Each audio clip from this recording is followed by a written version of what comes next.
So now we are going to discuss methods of undetermined coefficients for difference equations. So we will discuss it in much detail later. I just want to show you how to apply it in the case of linear function, because this is the thing we're going to need today. So look, let's just say that we need to solve the following difference equation, but of course at this moment we are just interested in equilibrium solution. So we want to know what is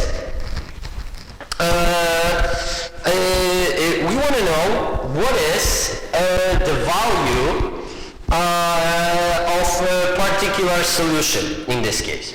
Okay, so look, in case of this equation, in case of difference equations, unlike in cases of difference equations, instead of calculating derivatives, we will be calculating differences. So let's start with this. We are interested in particular integral, so for particular solution. So let's calculate the first difference of that. Look, is defined just as before, yt plus 1 minus yt minus yt. But look, in this case, we can apply difference operator into the two separate expressions. We can apply it to 2t, and we can apply it to 1. But look, change of the constant must be 0, so we can skip this one. And look, so we get out of this that this must be 2 times t plus 1 minus 2t, which gives us 2t plus 2 minus 2t. It gives us 2. Okay, and consequently, we can see that another change, so second order, second difference, which we also will discuss in the future, but you can see that this is the first difference of the first difference. In our case, first difference of just 2. Again, it must be 0. Okay, so in this case, we clearly see that we can use method of undetermined coefficients. And so, what should we do in here? Well, we should start by finding a trial solution. And look, the trial solution over here, it's relatively easy to find because see, look, we just want to find something that looks very much like our particular integral. So, in our case, this will be b0t plus b. Okay, maybe let's switch the order. That's b0 plus b1t. Okay. So if this is our yt, then yt plus 1 must be equal to b0 plus b1t plus 1, or b0 plus b1t plus b1, or after collecting terms we get that this is b1 plus b1t plus b0 plus b1. Okay, now what we can do, substitute this into the difference equation. b1 plus b0 plus b1 plus 2 times b0 plus b1t, so we've got that this is 2b0 plus 2t, and this is equal to 2t plus 1. And look, just as we did in case of differential equations, all we have to do is to collect terms. With collect appropriate terms. So coefficients next to b, next to t. So here we have 3b, 1t, and the rest. So we will have 3b0 plus b1, and this is equal to 2t plus 1. Okay, and now we just compare appropriate expressions. So here we see that 3b must be equal to 2. So b1 must be equal to 2 over 3. Then we get that 3b0 plus b1 must be equal to 1. And we know that b1 is 2 over 3. So 3b0 plus 2 over 3 is 1. So 3b0 is equal to 1 over 3. So b0 must be equal to 1 over, must be equal to 1 over 9. Okay, and look, in such a case, we can write down the particular solution to be 2 over 3 t plus 1 over 9. Okay, and look, knowing this, we can basically solve, knowing this method, we can solve any, for any particular integral of a linear form. And this is exactly what we need today. Please remember that this is, of course, a moving equilibrium. Okay, and look, for now, we were mostly considering economic applications of the new mathematical techniques we learned.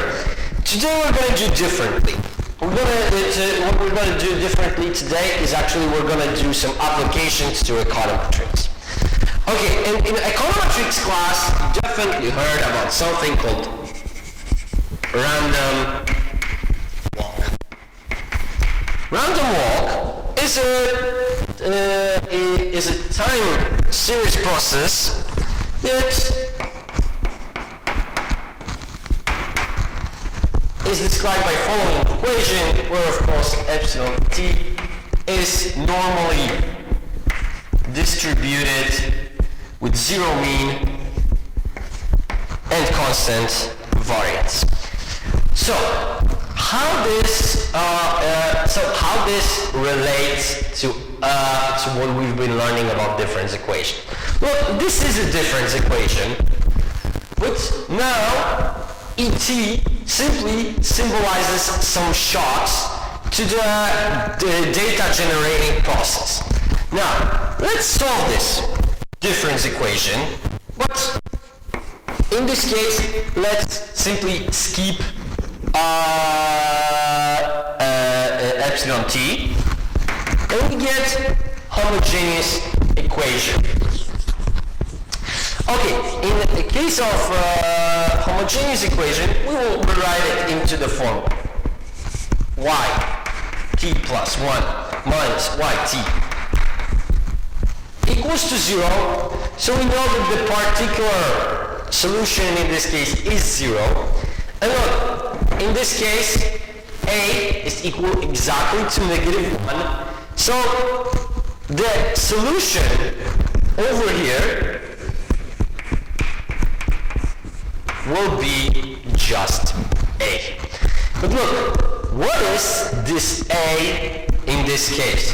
Look, our a is, in other words, can be considered a deviation from equilibrium. Equilibrium equal to 0. But look, if we introduce to this equation economic shocks, what will happen? A will be simply containing all of these economic shocks. So we can say that until some time t, from t equal to 0, the variable experience some shocks And look, all those shocks are simply contained still within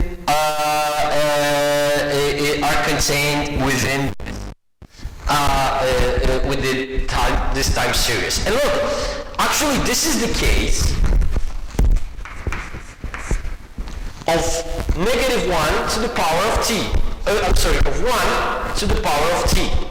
So, in this case, we said that once we are away from equilibrium, we stay away from this equilibrium by a.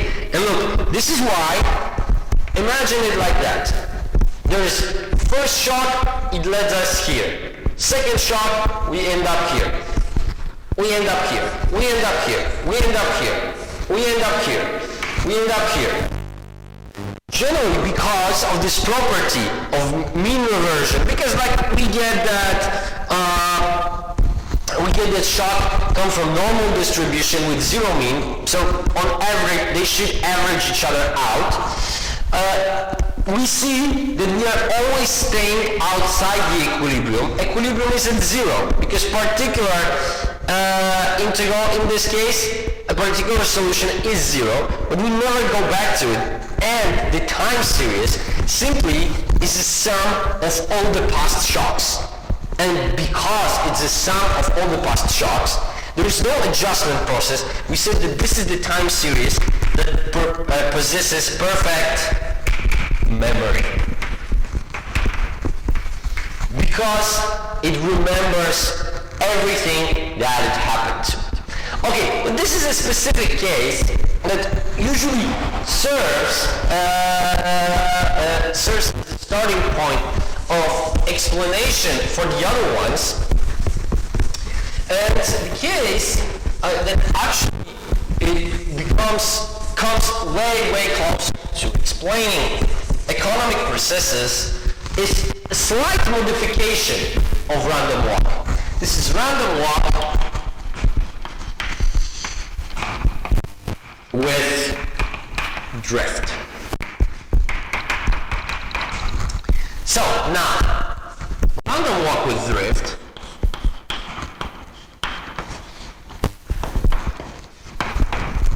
is given by this equation, which differs only in the fact that we have here constant alpha.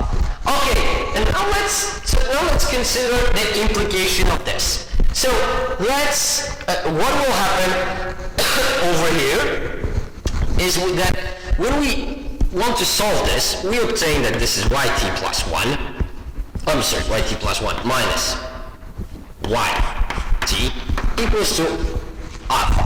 But again, we are skipping the economic shocks because at this moment they are not necessary. They will be describing our deviations from equilibrium. Okay, but again, we have a case of negative 1 over here. So the solution to this will be different. Based on what we had before, it will be A plus alpha times t.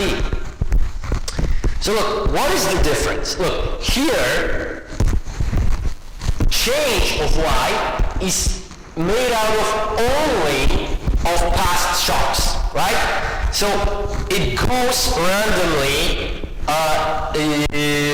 around 0. It works randomly around 0. Now, but in this case, we have this additional constant. Look, if this constant is positive, which we should assume in terms of economic processes, it means that yt in each period increases by t consecutive, by alpha, by the same amount, plus we add some shock. So look, this time we can think of A as also being a sum of the past shocks. Now we have this additional component that adds up in every time period.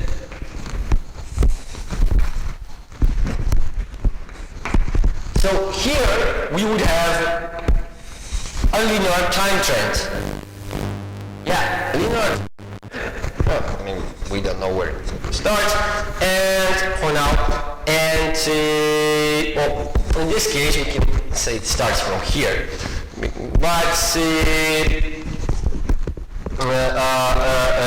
about it a little bit later.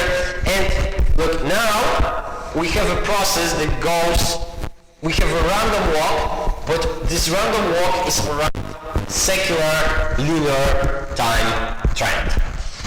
Okay, and this equation is way closer to what we see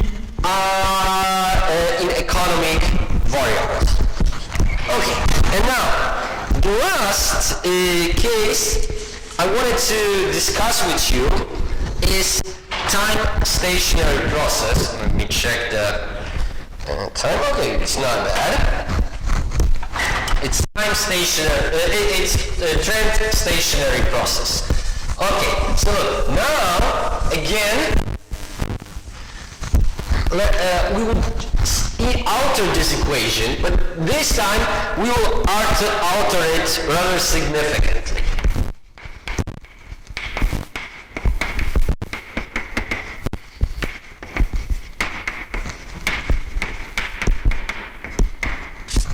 Okay, so we've got yt plus 1. We will use this convention rather than typical econometric convention, but okay. So equals to delta times yt plus 1 plus alpha plus beta t,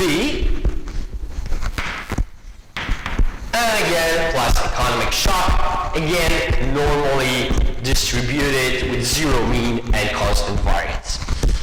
Okay, so now we want to solve this, so let's skip shocks and let's see the solution that we're gonna obtain.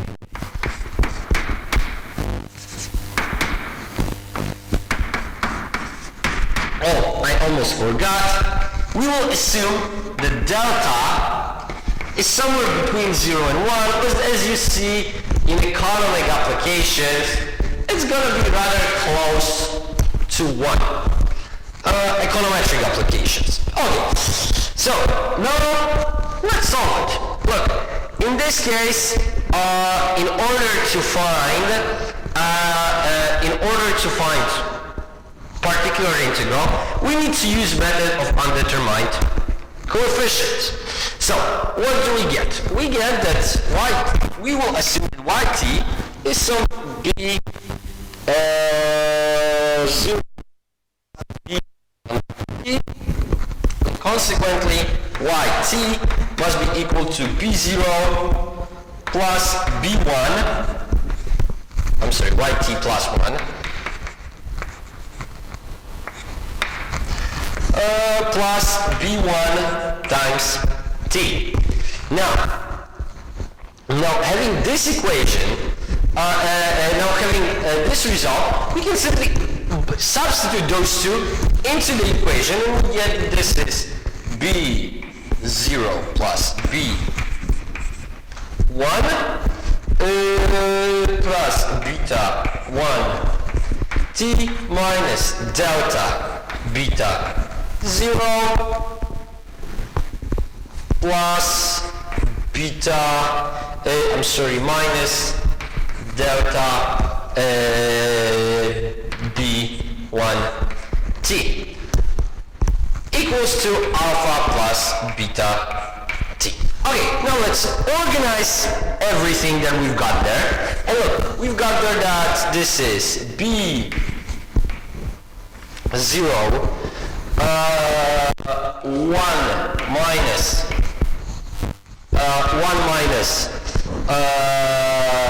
delta plus b1,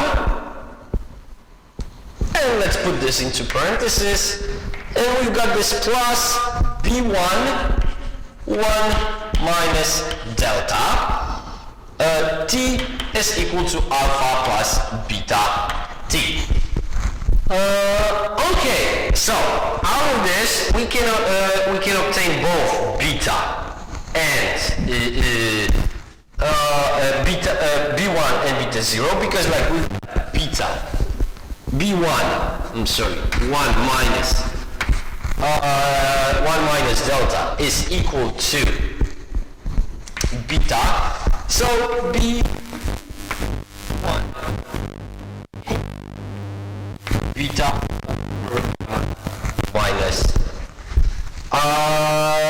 minus delta. Okay, and then we've got that b0 1 minus delta plus beta b1 is equal to alpha, and we can substitute for b1, so we've got b 1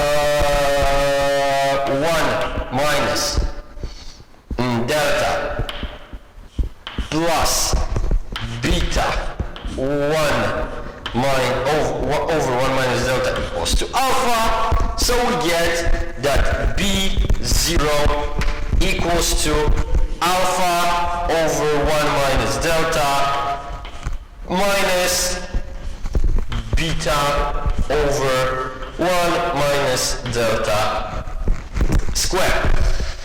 Okay, so look, now we have particular integral, which is maybe not very, particular solution, which is maybe not very simple, but we will introduce shorthand. We will introduce the shorthand to make it more manageable, and we get y b is equal to alpha over 1 minus delta minus beta over 1 minus delta squared plus beta over 1 minus delta t. So again, we've obtained some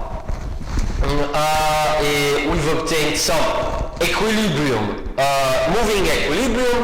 Now it's a time to find complementary function. Complementary function is very simple here. We just substitute negative a, which gives us simply delta to the power of t times a. Okay, so the final solution is given by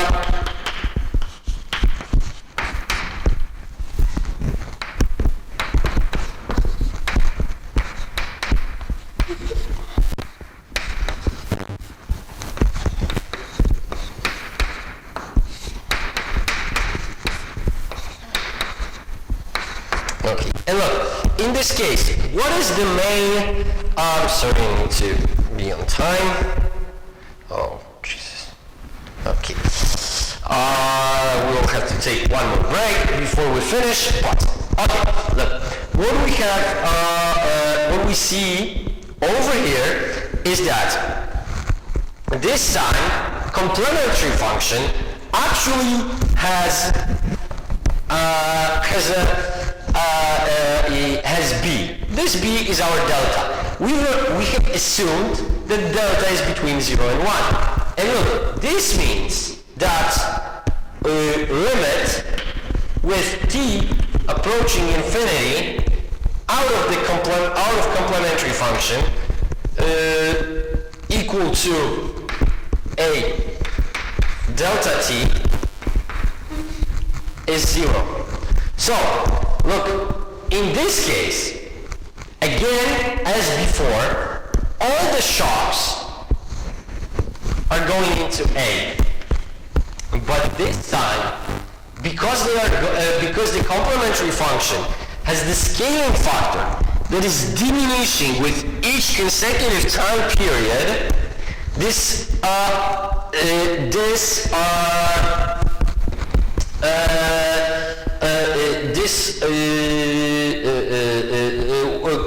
complementary function diminishes to 0.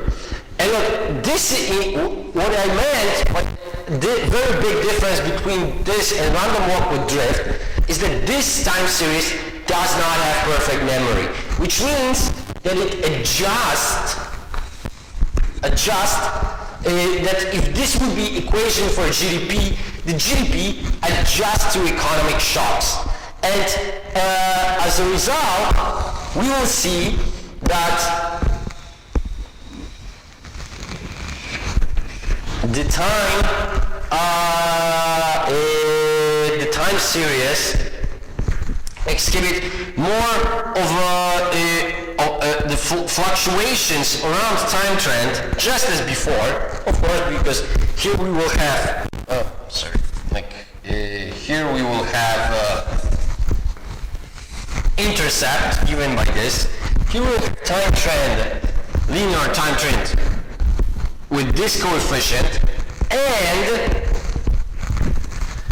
the shocks to the GDP in this case will still be present, but this time the complementary function, due to some adjustment in the economy, will be moving the economy back to the equilibrium.